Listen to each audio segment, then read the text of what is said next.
You are watching Rahinijar TV with Ilama Sayyid Abdul Basit Bukhari. اعوذ باللہ من الشیطان الرجیم بسم اللہ الرحمن الرحیم صلو علی الحبیب اللہم صلی علی سیدنا و مولانا محمد وبارک وسلم وصلی علیہ۔ نبی اکرم صلی اللہ علیہ وآلہ وسلم کی سیرت طیبہ بیان ہو رہی ہے۔ اس میں کل ہم نے غزوہ خندق کے حوالے سے گفتگو کی، آج اس کی کچھ مزید اہم باتیں آپ حضرات کے سامنے پیش کی جا رہی ہیں، توجہ سے سماعت کیجئے گا۔ نبی اکرم صلی اللہ علیہ وآلہ وسلم کے صحابہ کرام بہت زیادہ محنت سے اور بہت زیادہ جانساری سے خندق میں کودنے والوں اور یا خندق کو پار کرنے والوں کافروں کا، مشرکین کا مقابلہ فرما رہے تھے، لیکن جنگ تھی کہ وہ ٹلنے کا نام نہیں لے رہی تھی۔ نبی اکرم صلی اللہ علیہ وآلہ وسلم آپ نے مصلی بچھایا اور اللہ کے آگے دعائیں کرنے لگے۔ کبھی دعا کے لیے ہاتھ اٹھاتے اور فرماتے اللہم منزل الکتاب سریع الحساب اہزم الاحزاب، اے اللہ، اے کتاب نازل کرنے والے، جلدی حساب لینے والے، احزاب کو ہزیمت سے دو چار کر۔ اور کبھی یہ دعا فرماتے یا صریخ المکروبین یا مجیب المضطرین، اے دکھیاروں کے فریاد رس، اے مجبوروں کی دعائیں سننے والے، میری پریشانی، غم اور کرب دور فرما۔ تو دیکھ ہی رہا ہے کہ مجھ پر اور میرے ساتھیوں پر کتنی مصیبت آ پڑی ہے۔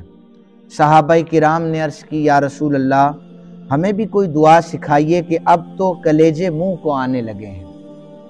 آقا کریم صلی اللہ علیہ وآلہ وسلم نے فرمایا یہ دعا کرو کہ اللہ مستر عوراتنا و آمن روعاتنا، اے اللہ ہماری پردہ پوشی فرما، ہمیں خوف سے امن عطا فرما۔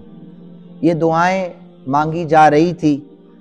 سید الملائکہ حضرت جبریل امین آپ نے آ کر بشارت دی یا رسول اللہ صلی اللہ علیہ وآلہ وسلم، ان قریب اللہ تعالیٰ ایک آندھی کا طوفان بھیجنے والا ہے اور آپ کی مدد فرمانے والا ہے۔ یہ خوشخبری سن کر بے حد سرکار دو عالم صلی اللہ علیہ وآلہ وسلم خوش ہوئے، شکرن شکرن کہہ کر، یہ لفظ کہہ کر اللہ کا شکر ادا کیا۔ حسب وعدہ رات جب آئی، اتنی شدید آندھی چلی کہ کفار کا لشکر درم برم ہو گیا، ان کے جانور سردی سے مرنے لگے، ان کی ہانڈیاں الٹ گئی، ان کے خیمے اکھڑ گئے اور گھوڑے بدک بدک کر بھاگنا شروع ہو گئے، اور جتنی شمع انہوں نے جلائی تھی دیکھنے کے لیے آگ روشن تھی، وہ ساری کی ساری بجھ گئی۔ اتنی ٹھنڈی سردی تھی، اتنی سرد ہوائیں تھی کہ ان کے ہڈیوں میں اترنے لگی۔ مسلمانوں کو یہ ایک بینیفٹ تھا کہ وہ آبادی کے قریب تھے، ہوا کا جو زور تھا وہ ٹوٹ رہا تھا، لیکن سردی جو تھی مسلمانوں کے لیے بھی بہت زیادہ سخت ہو چکی تھی۔ اب منافقین جو تھے وہ کبھی اس طرف سے 4 نکل جاتے، 10 نکل جاتے، 20 نکل جاتے، چھپ چھپا کر وہ رات کے اندھیرے میں نکل رہے تھے۔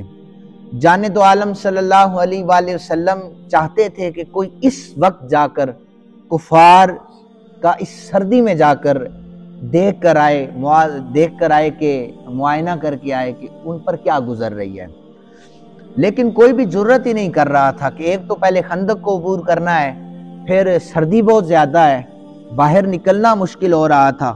حضرت حذیفہ حضور کے صحابی ہیں، فرماتے ہیں کہ میرے بدن پر صرف ایک چادر تھی، میں نے اوڑھی ہوئی تھی، بامشکل میرے گھٹنوں تک آتی تھی، یعنی اس نے گھٹنوں سے لے کر میری گردن تک حصے کو کور کیا ہوا تھا۔ سردی کی شدت بھی بہت زیادہ تھی اور بھوک بھی بہت زیادہ ستا رہی تھی، تو میں کمزوری کی وجہ سے گھٹنوں کے بل جھک گیا تھا، چونکہ اتنے دن ہمیں ہو چکے تھے، کھانے پینے کا کوئی خاص بندوبست نہیں تھا۔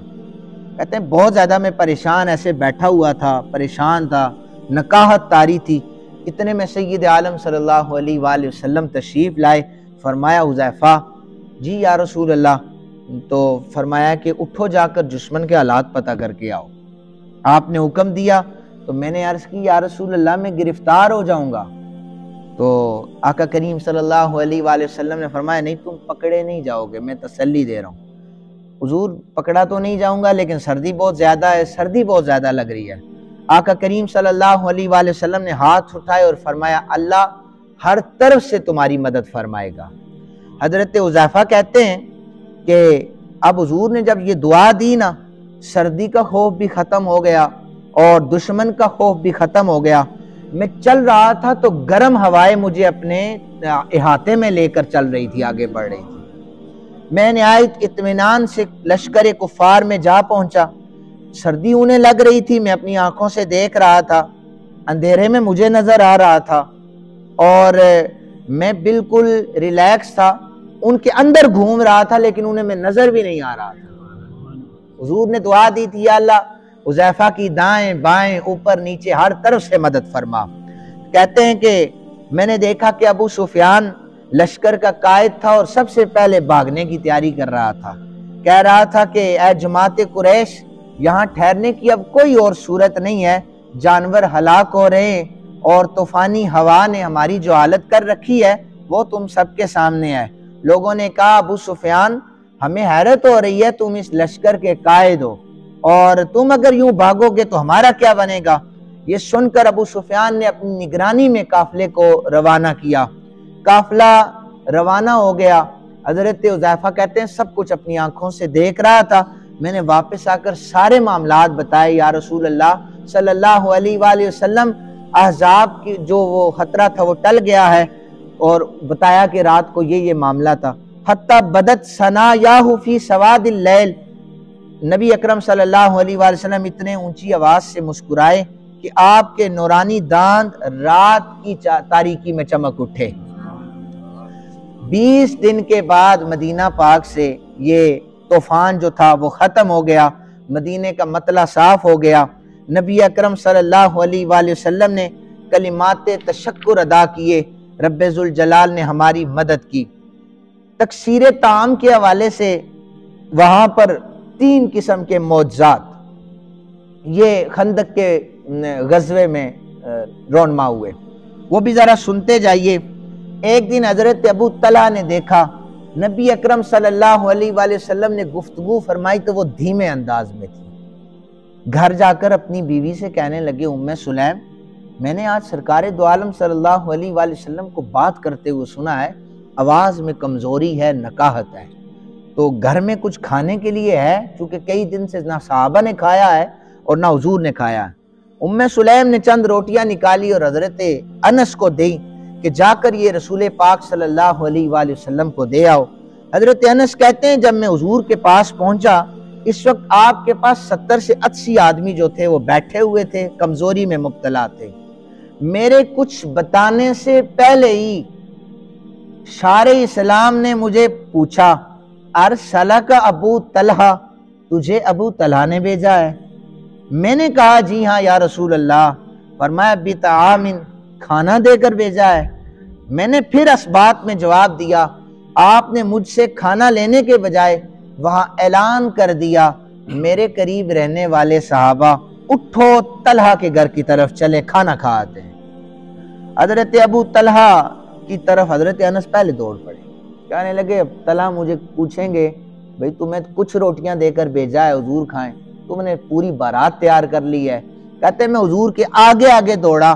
ابو طلحہ کو جا کر میں نے کہا کہ وہ تو 70-80 لوگ آ رہے ہیں تمہارے گھر. ابو طلحہ پریشان ہو گئے اور بیوی ام سلیم جو تھی انہوں نے ایک جملہ کہا اللہ عالم و رسولہ، اللہ اور اس کا رسول بہتر جانتے ہیں کہ کیا کرنا ہے. 80 آدمی حضرت ام سلیم کے گھر میں آئے. نبی اکرم صلی اللہ علیہ وآلہ وسلم نے فرمایا جو کچھ ہے لے آؤ. چند روٹیاں پیش کی. آپ نے فرمایا چھوٹے چھوٹے ٹکڑے کرو، اور پھر آقا کریم صلی اللہ علیہ وآلہ وسلم نے کچھ پڑھ کر دم کیا. فرمایا 10-10 آدمیوں کو بلاؤ. 10-10 آدمی آتے گئے کھاتے گئے. 80 آدمیوں نے کھانا کھا لیا. ہنڈیا بھی اسی طرح تھی، روٹیاں بھی اسی طرح پڑی تھی. دوسرا واقعہ حضرت جابر کے ساتھ اسی میدان میں پیش آیا۔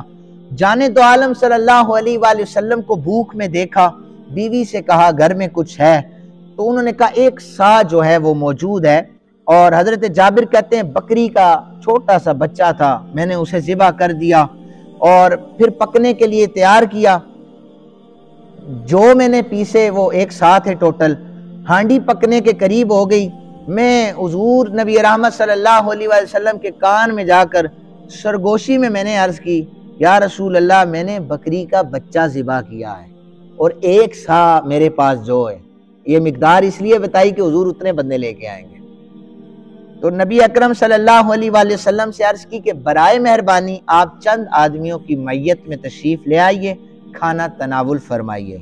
حضرت جابر کا کہنا تھا نبی اکرم صلی اللہ علیہ وآلہ وسلم 10 سے 12 آدمی اپنے ساتھ لے لیں گے، مگر حضور اٹھے، خندق کھودنے والوں کو کہا یا اہل الخندق ان جابرا صنع سورا فحی حلا بکم، خندق والو تمہارے لیے جابر نے کھانا تیار کیا ہے، جلدی سے چلے جاؤ۔ بھوک سب کو لگی تھی، سنتے ہی سارے آپ کے ساتھ چل پڑے۔ حضرت جابر کہتے ہیں نبی اکرم صلی اللہ علیہ وآلہ وسلم تشریف لائے، آپ نے ہنڈیا کو کھولا، اپنا لعاب دن اس میں ڈالا، فرمایا پکانے والی کو ساتھ بٹھاؤ، وہ روٹیاں پکانے لگی میری زوجہ۔ اب فرمایا کہ ہانڈی میں سے نکال کر تقسیم کرتے جاؤ۔ سب لوگ سیر ہو کر اٹھ گئے، ہانڈیا جو تھی وہ بھی اسی طرح تھی، ابل رہی تھی، اور روٹیاں بھی اسی طرح موجود تھی۔ حضرت جابر کہتے ہیں اس دن میرے گھر میں ایک سا جو تھے، چھوٹا سا بکری کا بچہ تھا، کتنے لوگوں نے کھایا؟ فصلی اللہ الف الف مرۃ علی من فوض اللہ الیہ خزائن ملکہ، 1000 کے قریب لوگ تھے، سارا کھانا کھایا، کھانا اسی طرح تھا، سب کے کھانے کے بعد بھی کوئی کمی نہیں آئی۔ اب یہاں پر تو 70-80 لوگوں نے کھایا، کھانا اسی طرح تھا، 1000 نے کھایا، کھانا اسی طرح تھا۔ اسی غزوہ خندق میں حضرت بشیر بھی شامل تھے، ان کی بیٹی اپنے والد کے لیے مٹھی بھر کھجوریں لے کے آئی، مٹھی میں 3 سے 4 کھجوریں آتی تھی۔ جانے دو عالم نے ان کی مٹھی میں کھجوریں دیکھی، فرمایا ادھر لے آؤ میرے پاس، اور ایک چادر بچھائی، فرمایا چادر میں ڈال دو، چادر کو اوپر سے بند کر دیا۔ اب فرمایا کہ خندق والوں کو بلاؤ، دوپہر کے کھانے میں کھجوریں کھائیں گے۔ خندق والے آنے لگے، جو آ کر چادر میں سے کھجوریں نکالتے، ادھر لوگوں کی تعداد میں اضافہ ہوتا، ادھر کھجوروں کی تعداد میں اضافہ ہوتا۔ 70-80 بندوں نے کھایا، 1000 نے کھایا تھا تو کھانا اتنا ہی رہا تھا، لیکن خندق والے جب کھجوریں کھانے آ رہے تھے، تعداد لوگوں کی بڑھ رہی تھی، ادھر کھجوروں کی مقدار بڑھ رہی تھی، سب لوگ کھا کر فارغ ہو کر چلے گئے۔ اتنی کھجوریں اس کپڑے میں موجود ہو گئی تھی کہ اب کپڑے کو گرہ لگانی مشکل ہو رہی تھی، وہ ساری طرف سے جو ہے وہ کھجوریں گر رہی تھی۔ مالک کونین ہیں، گو پاس کچھ رکھتے نہیں، 2 جہاں کی نعمتیں ہیں ان کے خالی ہاتھ میں۔ اللہ تعالیٰ سے دعا ہے اللہ تعالیٰ صحابہ کرام جیسی محبت ہمیں حضور سے کرنے کی توفیق عطا فرمائے۔